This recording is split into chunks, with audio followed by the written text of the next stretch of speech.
Prions.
Je bénis l'Éternel ce matin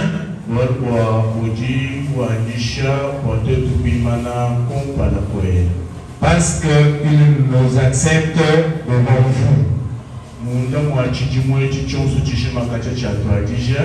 Depuis le début de cette année civile,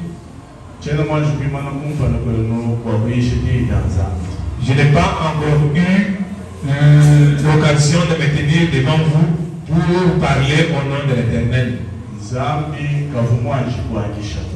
Et l'Éternel ne l'avait pas encore autorisé.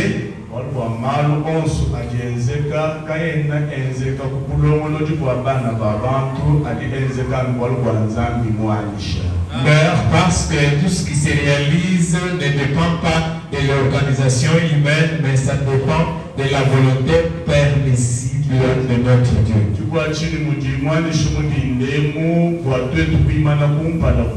Pourquoi, comme il a accepté ce matin que nous puissions nous tenir devant vous, ce n'est pas moi qui vous ai à parler, mais croyez que c'est Dieu qui vous parle. Croyez que ce n'est pas moi qui va vous bénir, mais croyez-en que l'Éternel va vous bénir.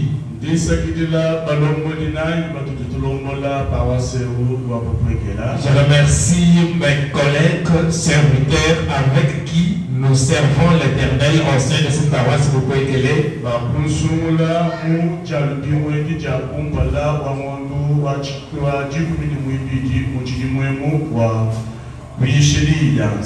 Et ils ont opté leur choix sur moi ce dimanche 1er décembre pour que je puisse annoncer la bonne nouvelle de Dieu.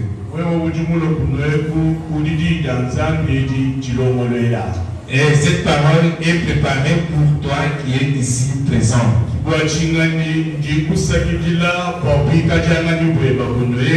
C'est pourquoi je te remercie pour ta présence ici.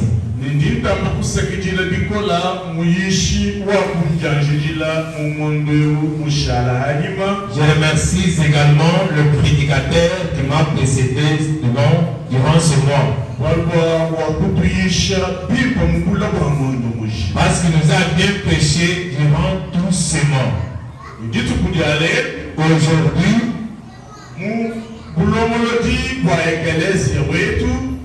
dans l'organisation de notre église,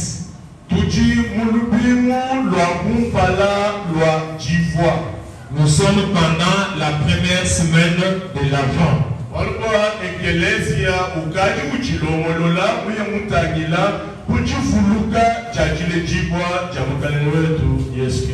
Parce que l'église se prépare pour commémorer la venue de notre Seigneur et Sauveur Jésus-Christ.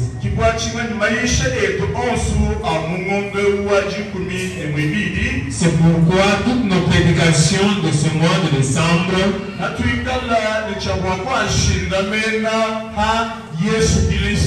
auront plus sur fondement Jésus-Christ. L'accomplissement de cette promesse qui a été dite depuis mais qui est déjà accompli et que l'Église va commémorer. Nous avons lu avec vous le livre de Jacques.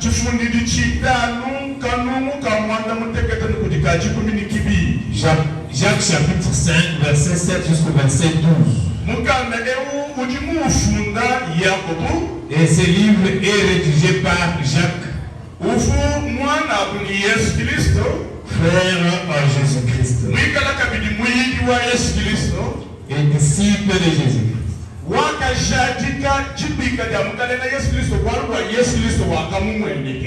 Qui a témoigné la naissance de Jésus-Christ parce que Christ s'était manifesté à lui.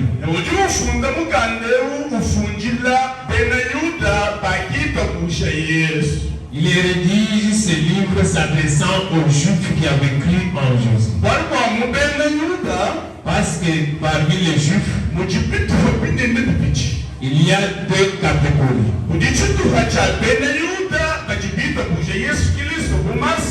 Il y a les Juifs qui ont cru en Jésus-Christ comme Messie.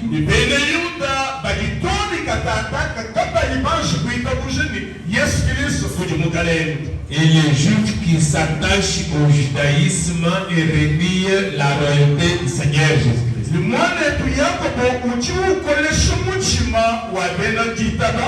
Et notre bien-aimé Jacques fortifie le cœur des croyants qui souffraient de main de Juifs ces temps-là. Et notre grand verset de ce livre de Jacques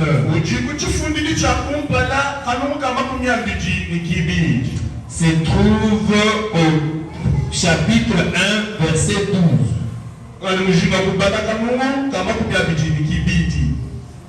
Chapitre 1er, verset 22. Mais soyez de ceux-là qui pratiquent la parole. Et ne vous bornez pas à l'écoute. Ainsi, vous trompez vous-même.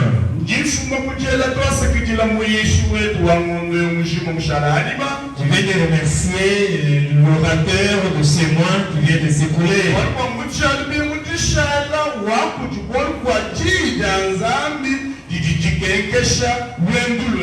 Parce que le dimanche passé, il a parlé sur la parole de Dieu qui éclaire notre marche. Et il nous a supplié que nous puissions marcher dans la parole de Dieu.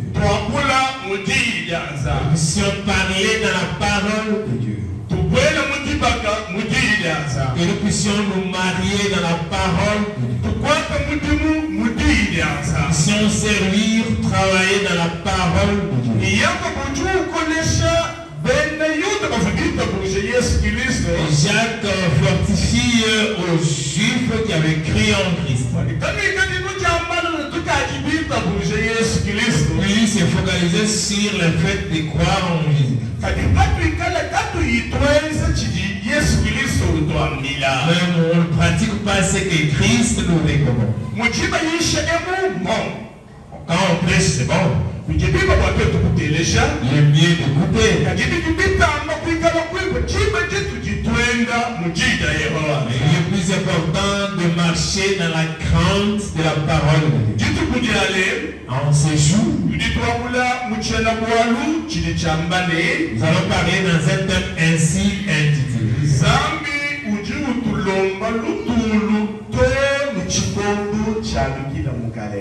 Dieu nous demande la patience jusqu'au retour du Seigneur.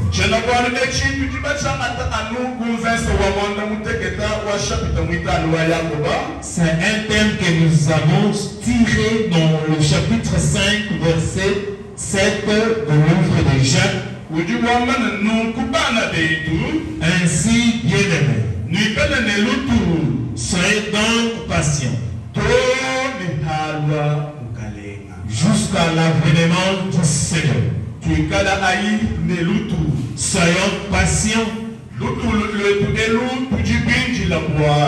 Dans notre patience, nous sommes en attente de quelque chose. Quelque chose là, c'est quoi? L'avènement de notre Seigneur. C'est un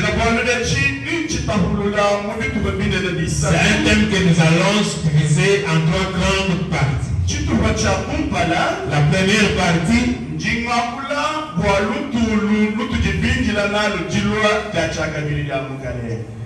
la patience qui nous caractérise dans l'attente de la seconde venue du Seigneur. La deuxième partie, nous allons donner les traits de passion. La troisième partie,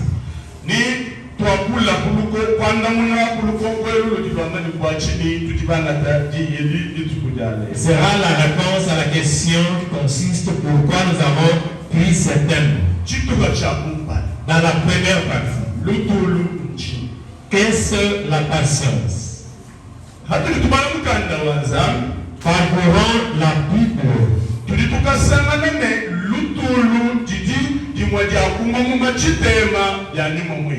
La patience fait partie des 9 fruits du Saint-Esprit.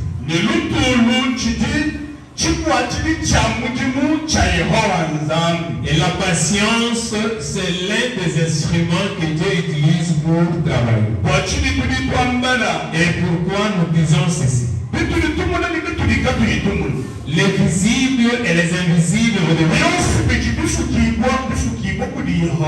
tout ce qui est créé par notre Dieu.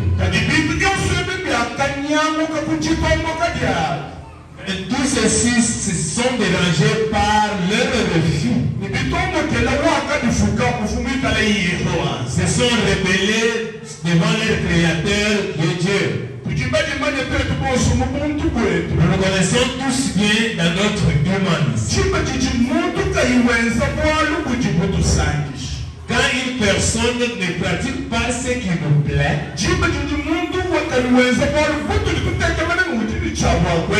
quand une personne fait une chose inattendue, nous sommes prêts de le vomir et nous sommes prêts de le rejeter. Après que l'Éternel nous ait rejetés, après nous avoir chassés dans les voleurs qui nous avaient placés, à ce qu'on manquait de rien, il revient en lui-même pour nous aimer de nouveau. C'est pourquoi dans les attributs de Dieu, il se sert de la patience. Et ce matin, la patience manifeste notre chrétienté. Parce qu'un chrétien doit avoir l'amour, doit avoir la joie, doit avoir la paix. Et bien il doit avoir la patience. Nous ne pouvons pas dire que nous avons aimé Dieu. Nous ne pouvons pas dire que nous faisons partie de ceux qui ont cru en Christ.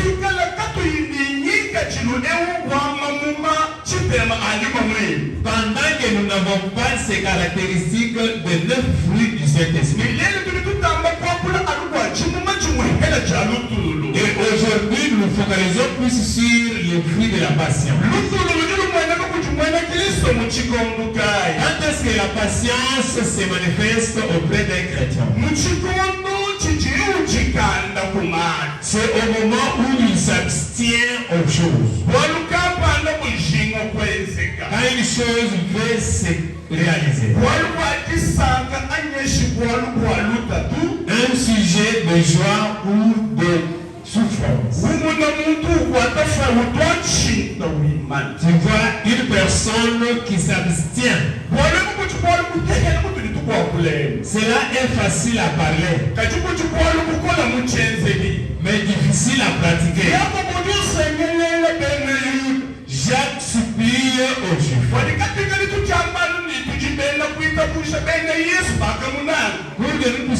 nous déclarer que nous sommes des chrétiens, nous avons aimé Jésus. Mais quand nous ne pratiquons pas la parole de Dieu, la parole de Dieu ce matin te demande de demander. Avant de faire toutes choses, que ça soit une chose avec, que ça soit une chose de souffrance, une chose avec ou une chose de souffrance. Mais nous devons être caractérisés par la patience. Alléluia. Amen. Amen. Amen. Amen. Quand nous traversons les moments difficiles de notre vie, nous devons avoir la patience. Pendant que nous traversons les moments alegres, nous devons avoir la patience. La patience se manifeste auprès des croyants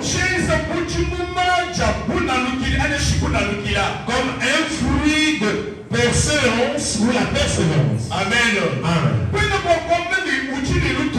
Tu ne peux pas te dire que tu es patient quand tu ne persévères pas. Amen. Amen. Amen. Alléluia. Amen. La patience et la persévérance sont comme des jumeaux. Tu ne peux pas dire que tu as la patience quand tu n'as pas la persévérance. Dans le passage que nous avons parlé, Jacques donne l'exemple de la patience. Un exemple connu de tous. Peut-être seulement les enfants d'aujourd'hui. Les enfants citadins qui sont nés à Bupé, mais nous autres qui ont grandi au village, nous écoutons la profondeur de cet exemple. Il donne l'exemple d'un laboureur.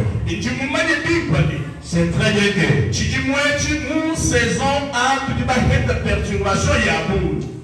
pendant la saison A, pour les cultivateurs, nous avons eu beaucoup de perturbations. Tous ceux qui se donnent dans les labours, ils ont connu des difficultés. Parce qu'il y a eu plusieurs sécheresses. Mais quand tu pars au village,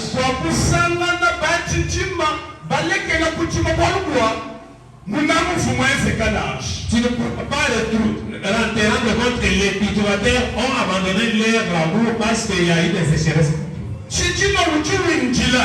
Un laboureur attend parce qu'il sème dans la souffrance. Il cultive dans la souffrance. Et pour avoir un bon fruit, il doit attendre dans le moment de patience. Amen, amen, amen. Alléluia. Amen. Chez nous ici, nous avons l'habitude de dire trop pressé peut tout manquer.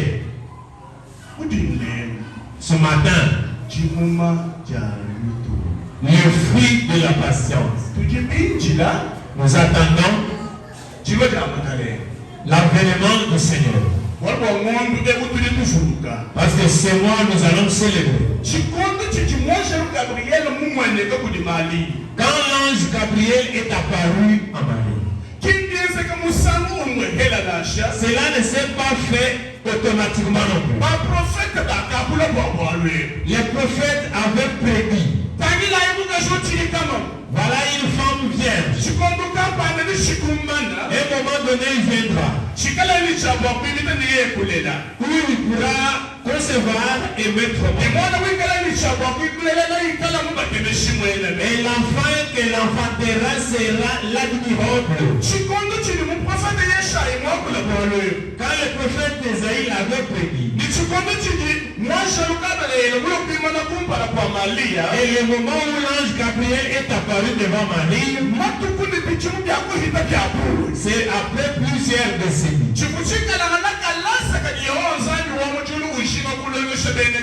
C'était une école que notre Seigneur voulait faire inscrire les croyants.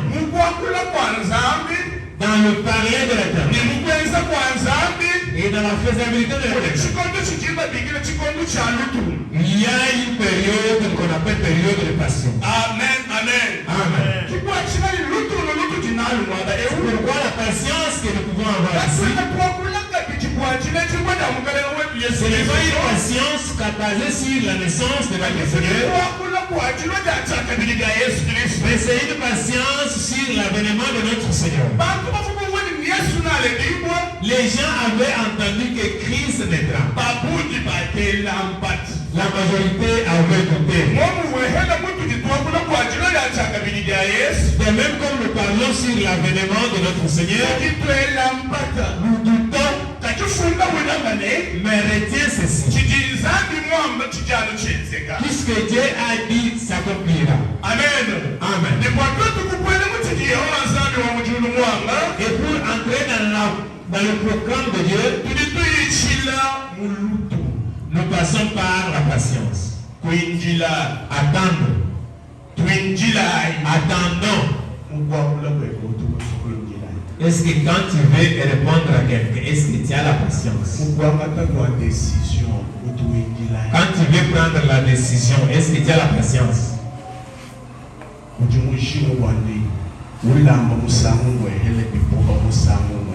Pour toi, un coup, une flamme. Et Dieu les appelle. Votre pasteur les appelle le Dieu. Alléluia. Amen. Que la moto soit à moto appareil. Que le mariage soit le mariage appareil. La maladie termine. Dans l'école de notre Dieu, c'est une école de patience. Quand tu demandes à Dieu la moto, c'est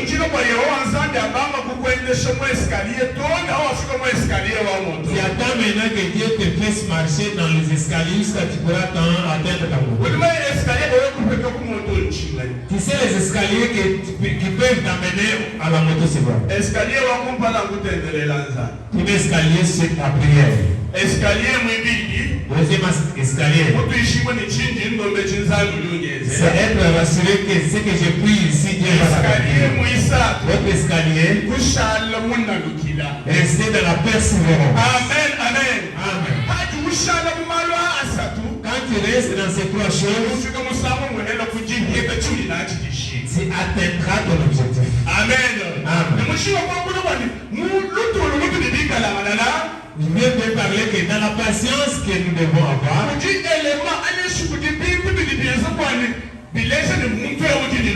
il y a les caractéristiques, c'est-à-dire les choses visibles que nous-mêmes nous voyons que non, la sœur a la patience, les frères a la patience. La première des choses, c'est la prière. Alléluia. Amen. Amen. Amen. Amen. Qui a prié, tu te réveilles le matin, tu bailles et tu pries après ça. Amen.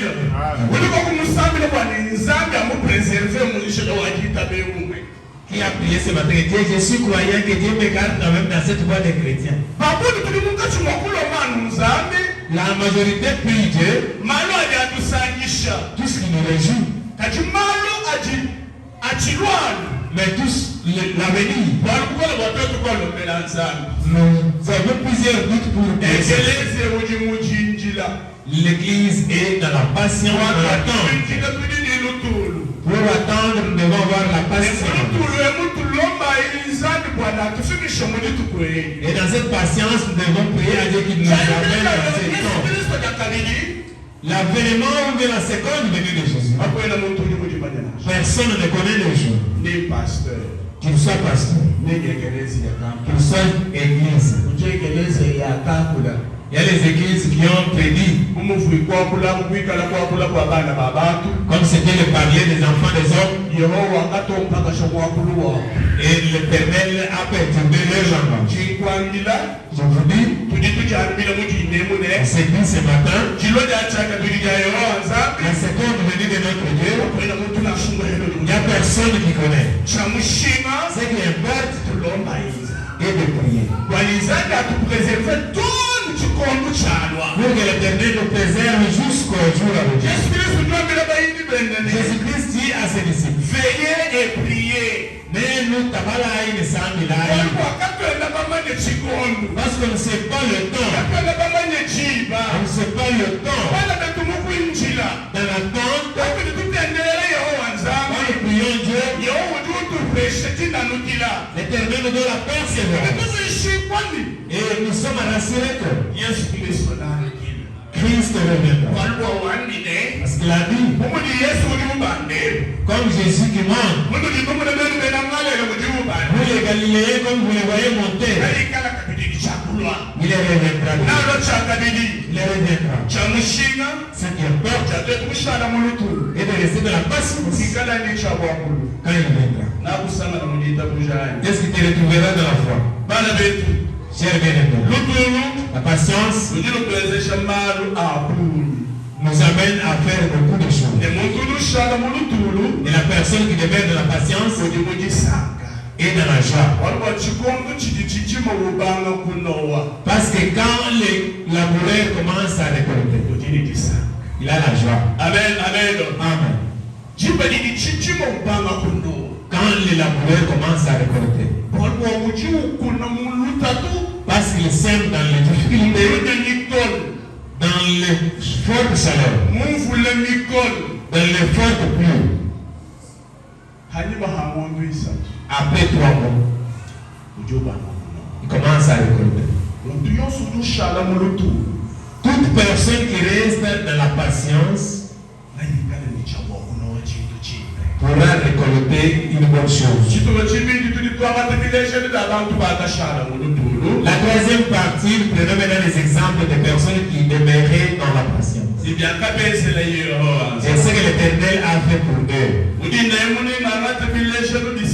Ce matin, nous allons prendre 3 illustrations. La première illustration est de Daniel.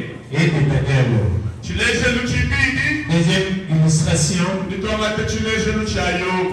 de Job. Le troisième exemple est de notre Seigneur Jésus-Christ. Pour les lecteurs de la Bible, allez lire Daniel chapitre 6. Vous allez voir comment Daniel a persévéré dans la patience. La Bible nous dit.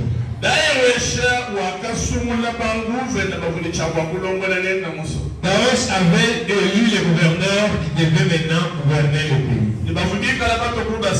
Et ils étaient 3. Il y avait aussi les anges qui pouvaient les accompagner dans le travail. Mais dans leur œuvre, mais l'Éternel avait agréé le travail de Daniel. Il ne travaillait pas mal.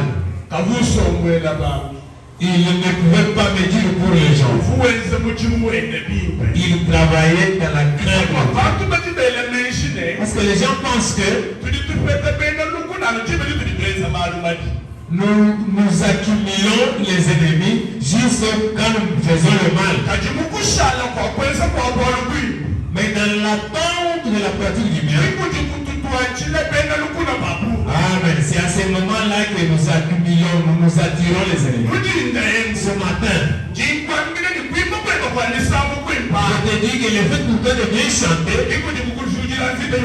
attire tous les problèmes que tu as là. Amen. Ce matin, je vais te dire que les enfants que tu as mis au monde, c'est ça le problème que tu as. Les études que toi tu as étudiées, que tu minimises aujourd'hui, c'est le sujet de tes problèmes. Ils se mettent dans leur couloir et se posent des questions. Sur quoi nous pouvons calomnier Daniel? La Bible nous dit qu'ils ont raté tout. Et ils ont pensé que ce qui fait la force de Daniel, c'est la prière qu'il intercède envers nous. Si nous voulons le battre, nous n'allons plus le retourner. Mais nous devons contourner cela et aller voir Daniel.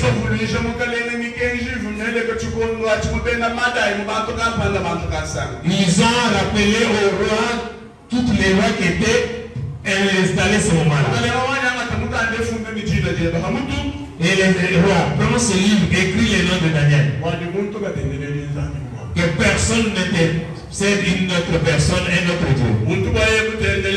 Pour prier, seulement s'il a l'autorisation. Quand Daniel a appris cela, il a dit jamais. Je sais d'où je viens. Amen, amen. Amen. Tout enfant de Dieu doit déceler son origine. Que le bonheur ne te détache pas de ton origine. Que la souffrance ne te détache pas de ton origine. Il y a les autres qui ont les origines. Si tu quittes dans cette origine, amen, tu n'auras rien à faire. Daniel reste en tout ceci, ces gens veulent me détacher de ce que la Bible dit qu'ils sont restés dans la persévérance de la prière. 3 fois par jour. Maintenant, nous l'avons eu. Ils sont allés maintenant dire au Seigneur. Quand ils ont dit au Seigneur, je me réjouis de la patience de Daniel. Amen, amen. Amen. Daniel n'a pas vengé. Daniel s'est laissé au pied de la loi. Il a dit que la loi que vous avez établie ne se cadre pas avec mon foi. Mais je n'ai rien à faire, je dois obéir à votre sanction. Est-ce qu'il y a quelqu'un qui peut persévérer dans la foi comme Daniel? Toi aujourd'hui tu viens abandonner pour la maladie que tu as.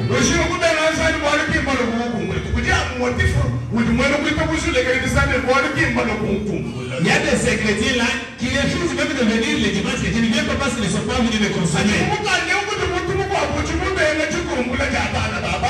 Mais dans la Bible ici, il y a quelqu'un qui a refusé la consolation des hommes. Il dit que la consolation des hommes est éphémère. Alléluia. Amen. Amen, amen. Amen. On arrête Daniel et on l'introduit dans les trous des lions. Il n'a pas appelé son nom. Il n'est pas allé dire n'importe quoi. Il n'a pas parlé de n'importe quoi. Il est resté dans le calme là. Mais l'Éternel Dieu l'a sauvé des mains de ses ennemis. Amen. Amen. Alléluia. Amen. Prends quand même la patience. Parce que si l'Éternel a préparé pour toi, pendant la période que tu traverses, des fois l'Éternel est en train de préparer un projet de jour. Parce que Dieu avait établi une loi. Il a maintenant transformé la mauvaise loi qui était devenue une bonne loi. Il dit que je renforce même cette loi. Qui consistait à ne pas prier notre Dieu. Mais il te met toujours à prier le Dieu de Daniel. Amen, amen. Amen. Alléluia. Amen. Et ce matin, est-ce que tu as aussi la patience? Ce sont les choses que comment parlons-nous? Que dirons-nous donc pour Job? Pour nous les mariés,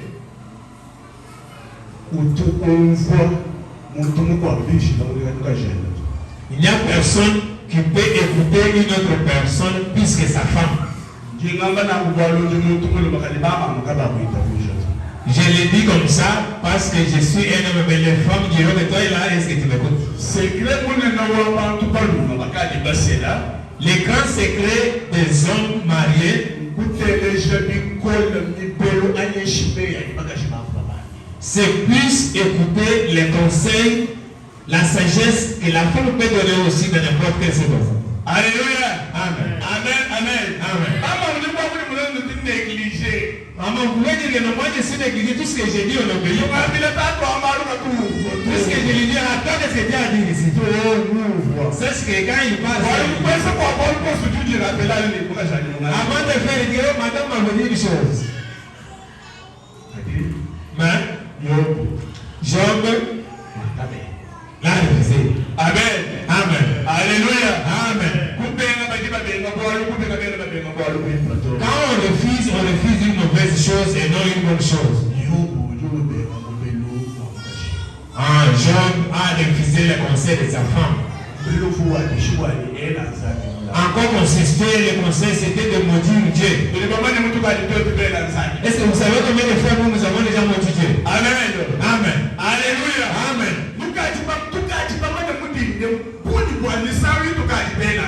Est-ce que vous savez combien de fois nous avons déjà maudit Dieu?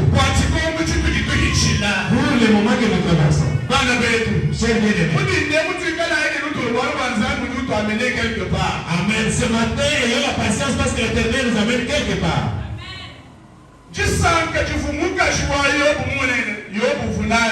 La joie, le bonheur que la femme de Job avait. Job ne s'était pas réjoui. Mais dans la persévérance de Job et le bonheur qu'il a contracté, il a compris maintenant la définition de bonheur. Alléluia. Amen. Amen. Amen. Amen. Tu peux avoir aujourd'hui le bonheur de courte durée. Mais la personne qui demeure dans la persévérance aura le bonheur éternel. On a déjà plusieurs fois réuni des femmes. Ce mariage-là, c'est pour 2 mois. Peut-être ce mariage-là, c'est pour 2 ans. Mais ton mariage que tu auras à 30 ans, vous allez vous enterrer. Amen. Amen. Alléluia. Amen. Reste comme locataire. Sois patient. Ces gens que les personnes ont acheté. Des fois, les ravins ont déjà ravagé les parcelles. Mais l'Éternel te fait attendre. Amen. Pour que tu puisses acheter toi-même la parcelle qu'il est en train de construire. Amen. Amen. Amen. Alléluia. Amen. Demeurons dans la passion. Job est demeuré dans la passion. Sa femme l'a déconseillé. Ses amis sont non déconseillés. Toi, tu n'es pas un homme. Il y a des conseils chez les bien-aimés. Donc tu reçois. Tu ne peux pas endurcir. Écoute, quand tes amis disent toi, tu es quel homme? Amen. Amen. Toi, tu es une femme en pantalon. Et tu vas toujours continuer. Mais il y a des gens qui acceptent même tous ces insultes-là et demeurent dans la patience. Jésus-Christ est le modèle parfait de la patience. Parce que lui était Dieu. Mais qui demeurait au milieu des pécheurs. Et tous ces pécheurs l'ont regardé, ne l'ont pas cru. Amen. Amen. L'homme Dieu. Voilà. L'enfant de Marie d'ailleurs mis au monde dans des bercailles. Avons vu ici. Toi là, tu es de quelle race? Tu ne connais même pas ton père. Et Jésus était toujours avec eux, il opérait même pour eux les miracles. Et quand il convainc les pharisiens, ils n'ont pas cru. Nous te connaissons, tu es l'enfant de Joseph. Même les 12 disciples qui l'accompagnaient, avec qui il marchait,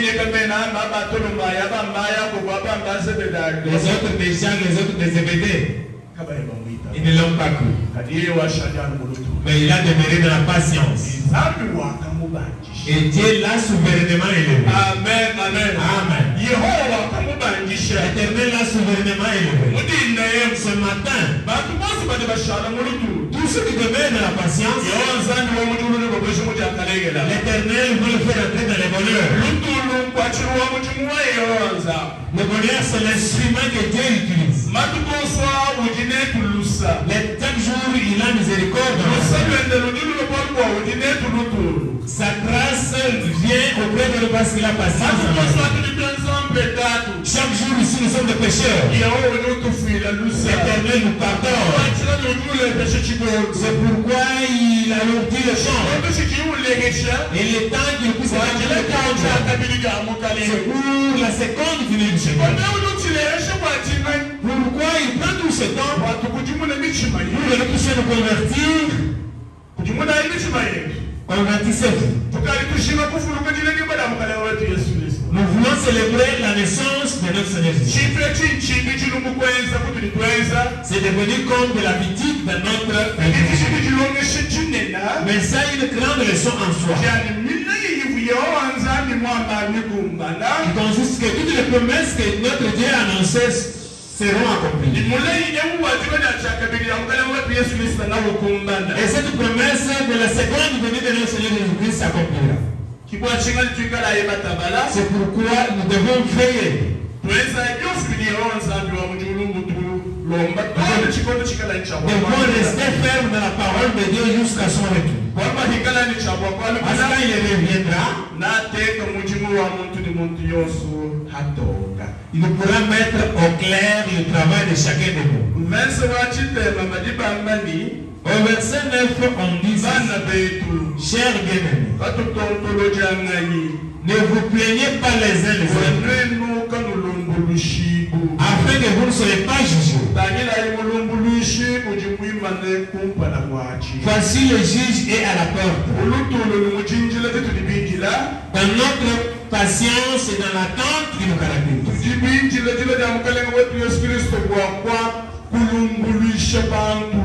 Nous attendons la seconde venue de notre Seigneur Jésus-Christ pour juger les hommes.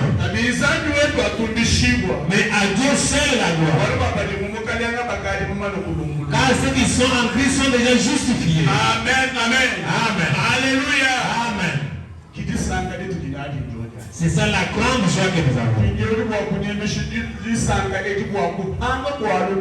Tu peux perdre ce bonheur à cause de manque de souffrance.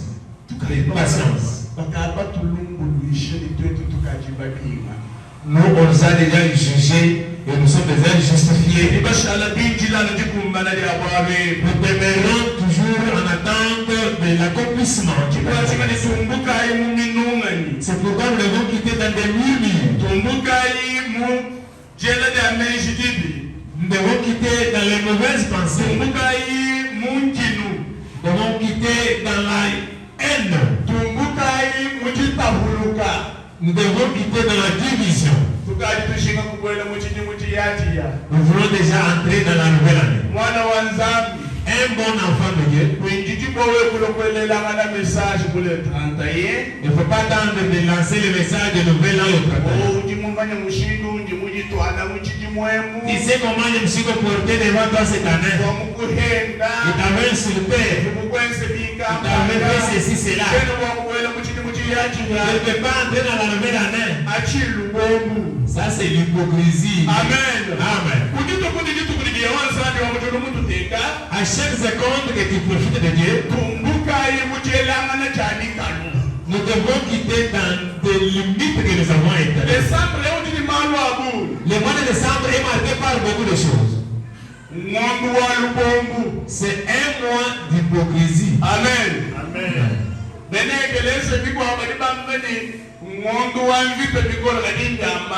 D'autres chrétiens disent que c'est le moment où les sorciers veulent manger mon enfant, mais c'est des mensonges.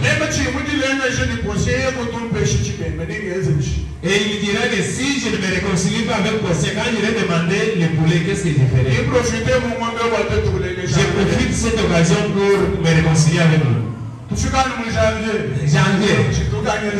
Qu'est-ce qu'il a déjà fait pour nous? Amen. Amen. Alléluia. Amen. Nous devons quitter dans l'hypocrisie. Parce que nous attendons la seconde venue. Tous ceux qui demeurent dans cela ne pourront pas profiter le bonheur de la seconde venue de notre Seigneur. Mais ceux qui demeurent dans la patience, ceux qui demeurent dans la foi, l'Éternel notre Dieu du ciel, Amen, pour accomplir leurs promesses sur nous. Et ils seront les dieux. Et l'Éternel vous bénisse le chemin.